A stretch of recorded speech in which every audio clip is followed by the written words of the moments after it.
त्याच्यामुळे मला मारहाण झालेली आहे। पोलिसांनी मला खूप सहकार्य केलेलं आहे। पुरुषांनी एक म्हणजे मलाच आता प्रश्न पडलाय की माझं जेंडर काय आहे, नेमकं मी काय आहे आणि काय म्हणून ह्यांनी मला मारले। तर ह्याचं सरपंच पद पहिलं ह्याचं रद्द करण्यात यावं।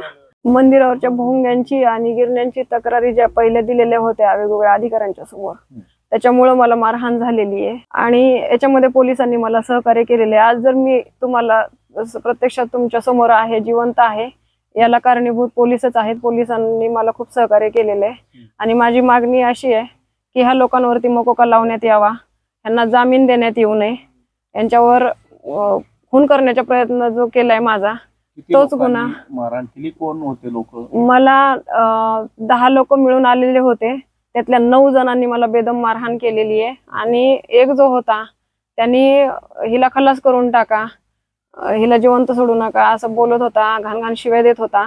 तर पहिलं याचं सरपंच पद ह्याचं रद्द करण्यात यावं, कारण हा त्या लायकीचा माणूस नाहीये।